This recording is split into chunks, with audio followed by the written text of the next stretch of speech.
Hi, hello everyone. This is Chakit from VAC Global Education. In this video, we are going to discuss about the July 2025 intake, which is almost 6 months down the line. We are in December right now. So this video is for everyone who is planning to apply for July 25 intake.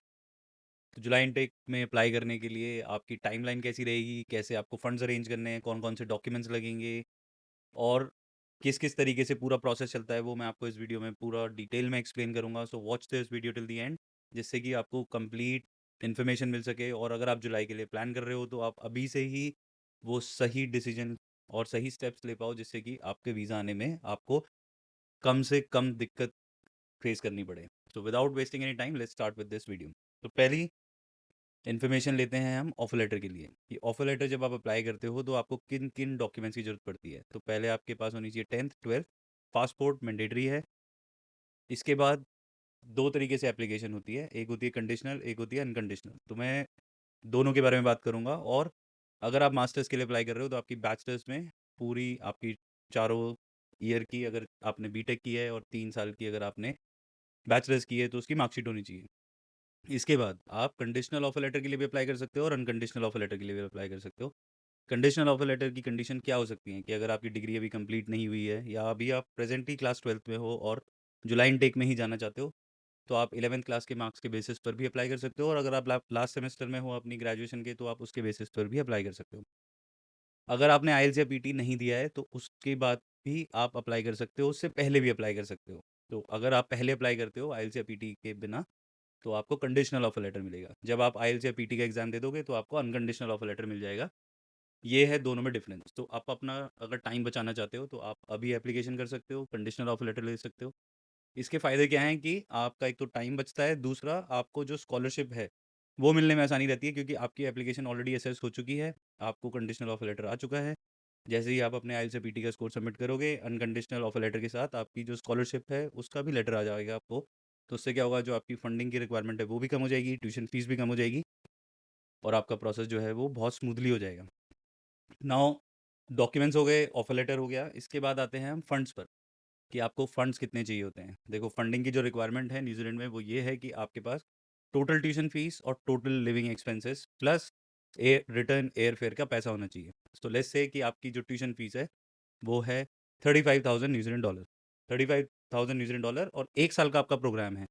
तो आपकी living expenses हुए 20,000 New Zealand dollar, which is 55,000 New Zealand dollar.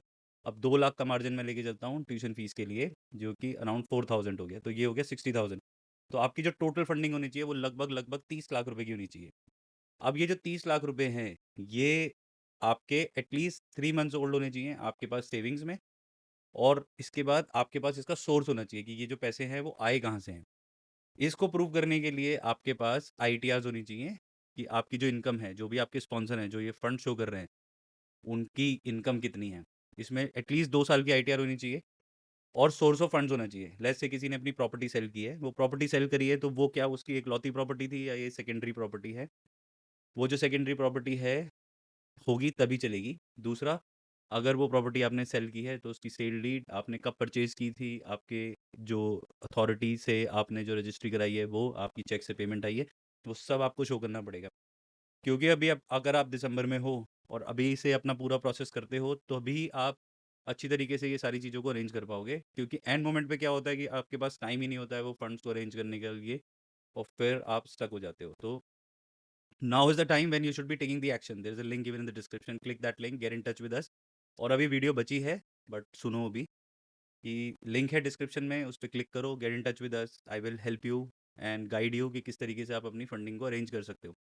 Now बहुत सारे ऐसे ऐसे programme हैं जो highly in demand है, जैसे कि कंस्ट्रक्शन प्रोजेक्ट मैनेजमेंट हो गया, हाईवे इंजीनियरिंग हो गया, आईटी रिलेटेड प्रोग्राम्स हो गए, चाहे वो सॉफ्टवेयर डेवलपमेंट है, चाहे सॉफ्टवेयर इंजीनियरिंग है, चाहे वो क्लाउड इंजीनियरिंग, डेटाबेस, आपका क्लाउड कंप्यूटिंग, ये सब जितने भी आईटी रिलेटेड प्रोग्राम है, इवन नेटवर्किंग, ये सब ग्रीन लिस्ट में आते हैं।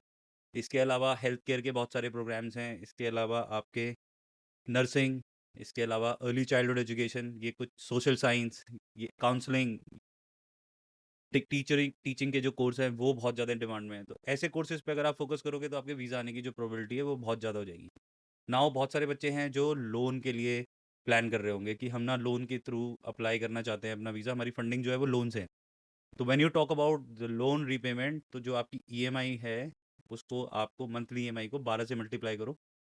12 से मल्टीप्लाई करने के बाद उसको 3 से मल्टीप्लाई करो, उतनी आपके स्पॉन्सर की इनकम होनी चाहिए in order to get the visa successfully. जितना अच्छा कोर्स, जितनी अच्छी यूनिवर्सिटी, जितनी ज़्यादा फंडिंग, उतने ज़्यादा आपके चांस हैं वीज़ा आने के। यहाँ पर कोई एज लिमिट नहीं है। यहाँ पर अगर आपकी परसेंटेज थोड़ी लो भी है तो भी आपके पास ऑप्शन है। 3 तरीके के यहाँ पर ऑप्शन होते हैं आपके पास। आप यूनिवर्सिटी जा सकते हो, पॉलिटेक्निक जा सकते हो या प्राइवेट कॉलेजेस जा सकते हो। जो भी आप चूज़ करो, मेक श्योर कि वो कैटेगरी 1 में हो। अगर वो कैटेगरी 1 में होगा तभी आपके वीज़ा आने की प्रोबेबिलिटी जो है वो हाई होगी। यूनिवर्सिटी ऑफ ऑकलैंड जो है उसकी हाईएस्ट अप्रूवल रेट है पूरे न्यूजीलैंड में। तो कोशिश करो, अगर आप वो फ़ीस अफ़ोर्ड कर सकते हो तो यूनिवर्सिटी ऑफ ऑकलैंड में पढ़ो, क्योंकि वहाँ की जो फ़ीस है वो थोड़ी-सी ज़्यादा है, बट जो वीज़ा आने की प्रोबेबिलिटी है वो बहुत ज़्यादा है। इसके बाद यूनिवर्सिटी एप्लीकेशन को सबसे ज़्यादा प्रेफ़रेंस मिलती है। अगर आप यूनिवर्सिटी में जाओगे, आपको सबसे ज़्यादा वीज़ा आने की प्रोबेबिलिटी है। But at the same time अगर आप ग्रीन लिस्ट प्रोग्राम में अप्लाई करते हो, आपकी प्रोफ़ाइल अच्छी है, तो आप प्राइवेट कॉलेज से भी वीज़ा ले सकते हो, बशर्ते आपकी प्रोफ़ाइल में उतना दम होना चाहिए। किस तरीके से प्रोफ़ाइल को स्ट्रॉन्ग बनाना है, किस तरीके से अपनी फंडिंग को सॉर्ट करना है, किस तरीके से एडमिशन प्रोसेस को स्ट्रॉन्ग करना है जिससे कि आपका अप्रूवल आए। Again, there is a link given in the description. Click that link, get in touch with us so that we can help you out with the entire process. I am sure बहुत सारे बच्चों को बहुत सारे question, बहुत सारे doubt होंगे regarding funding, admission. अगर आप स्पाउस वीज़ा करना चाहते हो, अपने बच्चों को वहाँ पे फ्री में एजुकेशन दिलाना चाहते हो, तो वो भी सारे ऑप्शंस अवेलेबल हैं। हम खुद एक लाइसेंस इमिग्रेशन एडवाइज़र के साथ काम करते हैं, जो कि हमारे पास इन हाउस अवेलेबल हैं। So we can help you out with your spouse visa as well as the kids visa, अगर आप ऐसा चाहते हो। और सिर्फ स्टूडेंट वीज़ा नहीं, इसके बाद आपका जब पोस्ट स्टडी वर्क वीज़ा होगा, उसके बाद आपकी पीआर फाइलिंग होगी, वो सब हम आपको करा के देंगे। तो जो भी आपकी क्वेश्चन है, क्वेरी है, कमेंट सेक्शन में लिखो। Otherwise get in touch with us through the link given in the description और directly call us, and I'll be taking care of all your queries, whatever you might have. So thank you for watching this video. If you have liked this video, hit the like button, share it with your friends and family, and subscribe to VAC. We shall see you in our next video. Till the time, you guys take care of yourself. Bye bye.